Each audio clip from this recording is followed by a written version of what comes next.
Seringkali ya kalau kita dengar berita soal sindikat judi online atau penipuan digital, kita tuh cuma disuguhkan sama angka-angka aja. Oh, kerugiannya sekian miliar, data yang diretas sekian juta gitu kan.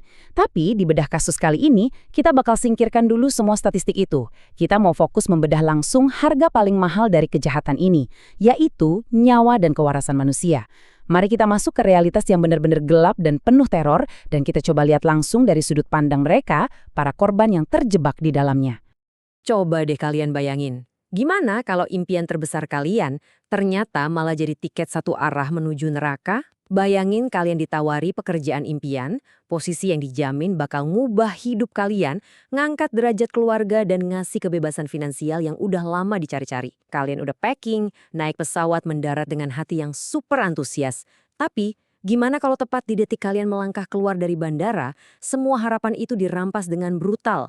Kalian diculik dan tiba-tiba dipaksa masuk ke dalam perbudakan modern. Nah, kengerian kayak gini nih yang menanti subjek kita hari ini. Masuk ke bagian pertama, jebakan harapan dan manipulasi. Sindikat-sindikat ini tuh pinter banget ngendus keputusasaan. Dan mereka jago ngasih janji manis yang mustahil buat ditolak. Mari kita kenalan dulu sama korban kita. Pertama ada Panseng, dia ini programmer berbakat yang lagi frustrasi berat gara-gara promosi jabatannya gagal terus. Terus ada Anna, seorang model yang karirnya lagi hancur lebur dan lagi mati-matian cari cara buat bangkit lagi. Mereka berdua ini lagi ada di titik terendah, jadi ya mereka putus asa banget. Pas Anna ditawarin kerjaan bergaji tinggi sebagai host judi online, awalnya dia seneng dong. Tapi bayangin kagetnya dia pas bos sindikat yang super kejam ini, ngejatuhin bom realita ke dia.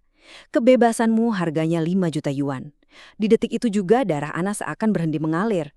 Dia baru sadar dia tuh di situ bukan buat kerja, tapi buat nyicil nyawanya sendiri dengan target yang sengaja dibikin mustahil buat dicapai. Lanjut ke bagian kedua, neraka di balik pabrik terbengkalai. Euforia buat mulai hidup baru itu langsung sirna, diganti kengerian absolut sesaat setelah roda pesawat menyentuh aspal. Awalnya kan mereka ngebayangin hidup modern, kerjaan elit di Singapura. Tapi realitanya boro-boro.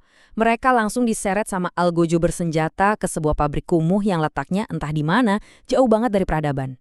Udara di sana pengap, ada jeruji besi di mana-mana, dan moncong senjata langsung ditodongin ke arah mereka. Suasananya tuh benar-benar klaustrofobik, bikin nafas aja terasa sesak. Nggak ada jalan keluar sama sekali. Kalau nolak kerja, siap-siap aja disiksa fisik. Jadi, mereka dipaksa duduk di depan layar berjam-jam cuma buat nipu orang lain. Di titik ini, mereka resmi jadi budak digital. Bagian 3. Memangsa korban dari dalam. Nah, disinilah siksaan psikologis yang sebenarnya dan paling menghancurkan mental itu dimulai. Di bawah ancaman dibunuh, Panseng terpaksa nulis algoritma licik. Dan di luar sana, orang-orang polos kayak Tian yang jadi mangsanya. Kalian bisa ngebayangin gak sih rasa bersalah yang ngegrogoti jiwa Panseng setiap kali dia neken tombol enter? Kodenya ini sengaja dirancang buat bikin Tian ketagihan lewat kemenangan-kemenangan kecil, terus berbalik nguras habis semua hartanya. Dampaknya gila banget. Tian sampai depresi, dia nekat jual darahnya sendiri buat bayar rentenir, nyuri emas neneknya, sampai puncaknya karena udah gak kuat lagi, Tian nyoba bunuh diri. Dan ini semua adalah efek domino dari penderitaan yang harus Panseng lihat langsung dari balik layar komputernya. Tragis banget kan? 10 juta yuan. Kalau dirupiahin, angka ini tuh setara sama lebih dari 20 miliar. Dan asal kalian tahu, bos lu ngerencanain pencurian seluruh harta Tian dan keluarganya ini cuma dalam waktu 10 menit. Skala sama kecepatan kekejaman sindikat ini emang bener-bener di luar nalar. Mereka nyedot kehidupan dan masa depan seseorang sampai habis tanpa sisa dalam hitungan menit.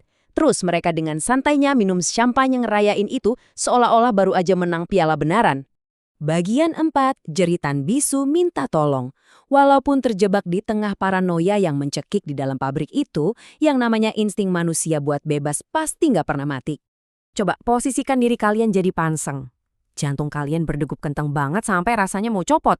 Dengan tangan yang gemetaran hebat, Panseng nulis huruf SOS di atas secari karton.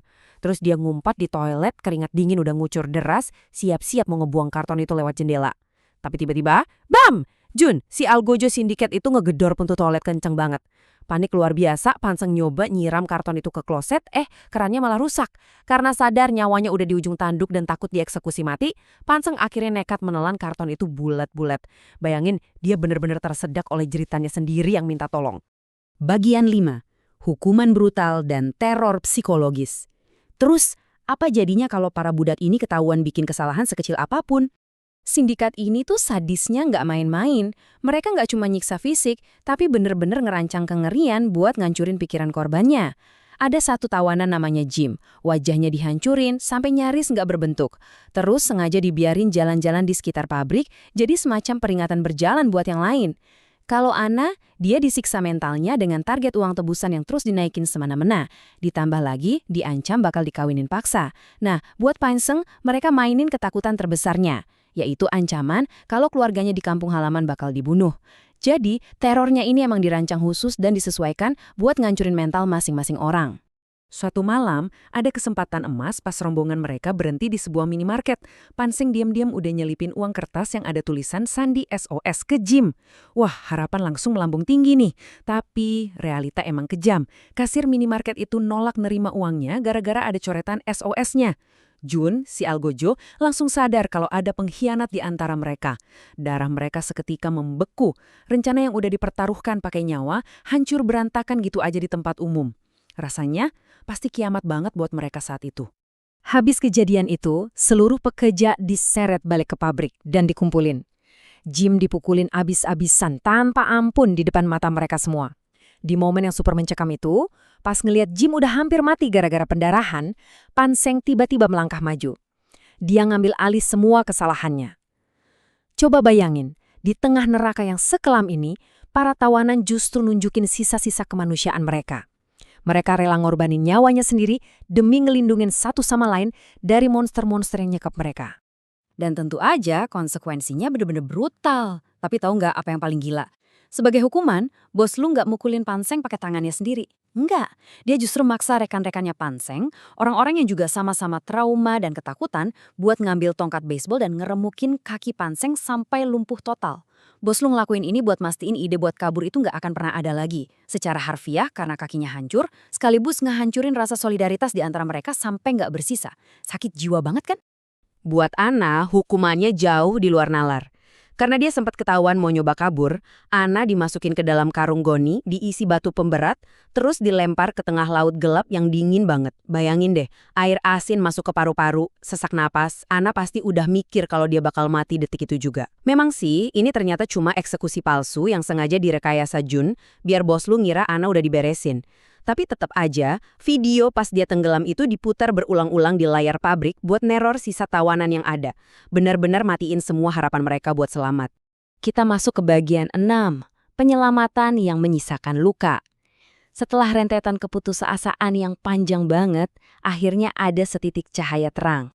Jadi, jejak remah roti digital dan bukti fisik yang diselundupin Panseng, termasuk pesan SOS di sekotak korek api, akhirnya membuahkan hasil. Begitu polisi mendobrak gerbang besi pabrik itu, kekacauan total langsung pecah. Kalian bisa bayangin, suara peluru berdesing di mana-mana, asap ngepul pekat, dan bos lu yang udah panik gila-gilaan nyoba ngancurin server digital mereka ngebabi buta. Di tengah kepanikan itu, ada kobaran api, teriakan para tawanan yang meringkuk ketakutan. Tapi untungnya, pihak berwenang akhirnya berhasil melumpuhkan dan menangkap petinggi-petinggi sindikat itu. Penyelamatan heroik emang udah usai. Tapi dengerin ini baik-baik ya. Mereka diselamatkan, namun tak pernah benar-benar bebas. Sayangnya nggak ada yang namanya happy ending ala film-film Hollywood di kehidupan nyata ini. Sorak-sorai polisi dan pelaku yang diborgol itu sama sekali nggak bisa ngehapus kengerian yang udah terlanjur mengakar di otak para korban. Tubuh mereka emang udah ditarik keluar dari pabrik itu, tapi trauma yang mereka bawa bakal terus hidup selamanya. Realitas setelah penyelamatan itu ternyata pahit banget. Tian masih terbaring koma di rumah sakit. Dia bahkan nggak tahu kalau orang-orang yang nipu dia udah ditangkap. Anna emang berhasil pulang ke keluarganya, tapi jiwanya seakan mati. Dia trauma berat, sering terbangun tengah malam dengan perasaan tercekik air laut. Terus gimana dengan Panseng? Nah, disinilah puncak ironinya. Walaupun kakinya udah cacat permanen gara-gara disiksa sedemikian rupa, mata hukum tetap melihat dia sebagai bagian dari sindikat penipu yang udah ngerugiin banyak orang. Korban perbudakan ini tetap harus masuk penjara. Sistem perbudakan digital ini benar-benar dirancang buat ngancurin manusia berkeping-keping ya, baik itu orang yang disekap di balik layar komputer maupun mereka yang jadi korban penipuan di luar sana. Jadi setelah kita ngebedah semua kengerian ini, manipulasi yang kejam, rasa takut yang sampai bikin lumpuh, dan luka permanen yang harus mereka tanggung seumur hidup, kita jadi dihadapin sama satu pertanyaan yang pahit banget.